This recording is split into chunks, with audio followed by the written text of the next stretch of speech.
I'm going to start out by defining some terms. A visual search experiment is an experiment in which people are asked to find a visual stimulus amongst distractors. A feature search is a visual search process of identifying a target amongst distractors that differ by one feature. A conjunction search is searching for a combination of two stimulus features amongst distractors.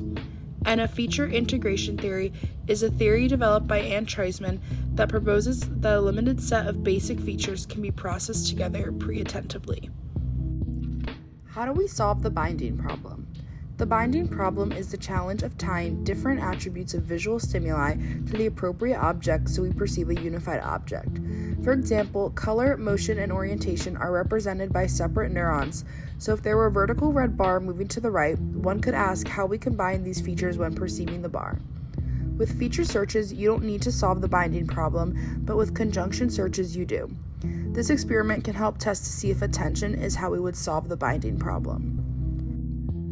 Our research question is attention how we solve the binding problem? We predict that the feature search would have a slope of 0, while the conjunction search would have a positive slope. This has to do with the feature integration theory. While features don't have to be bound to objects, attention doesn't have to be required, like in the feature search. However, if attention is required, then one would expect a positive slope, as can be seen in the conjunction search. Overall, we predict that the results of our experiment will be in accordance with Anne Treisman's feature integration theory. To test this theory, both a feature search and a conjunction search were conducted. With both searches, the participant decided when to start a trial by clicking a start button at the bottom of the image, and then attempting to identify the color of the target.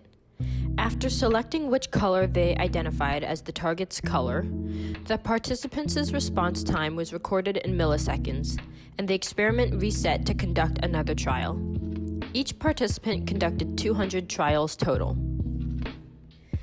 The feature search had a target of a red or blue vertical line, depending on the trial.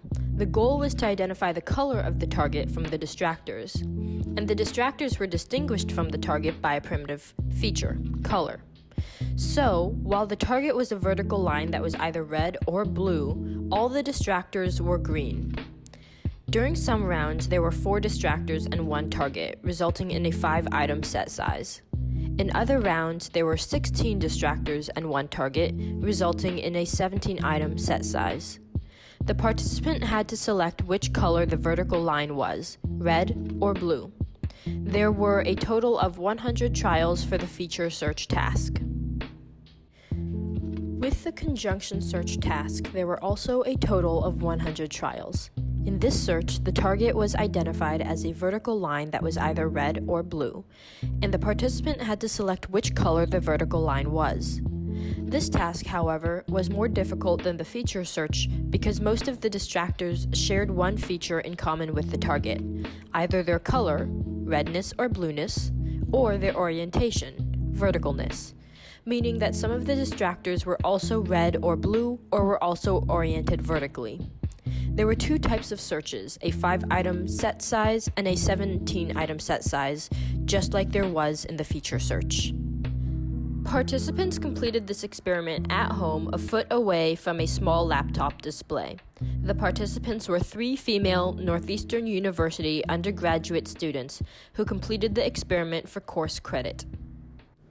The results matched the prediction, as can be seen in the graph, where the average slope for the feature search, the blue line in the graph, was 1, whereas for the conjunction search, the orange line, the average slope was 14.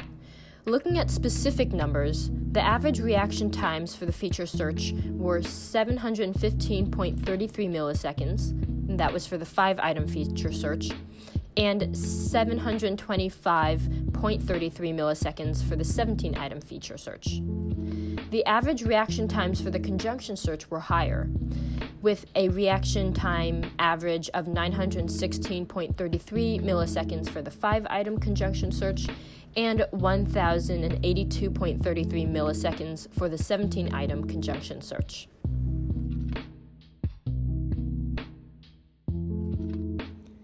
In conclusion, Treisman's feature integration theory holds that attention is critical to the formation of bound representations of objects, and by extension, it proposes that attention is critical to our conscious experience of those bound representations.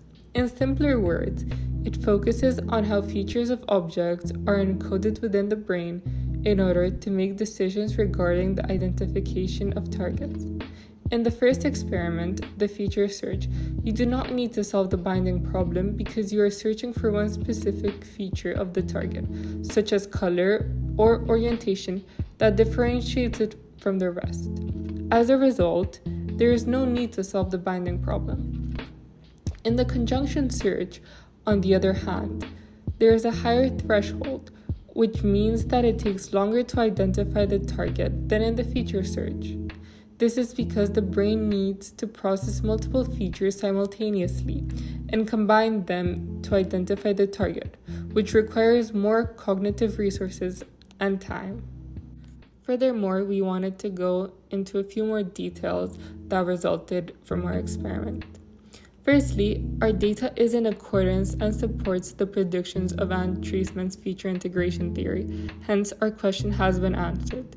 The feature search had an average slope of 1, while the conjunction search had an average slope of 14. For our graph, error bars were added to portray the range of maximum and minimum values obtained for each search task. Because there were 3 participants in this experiment, the error bars were necessary to indicate the error in the measurement. Thank you for watching our presentation and hope you enjoyed it.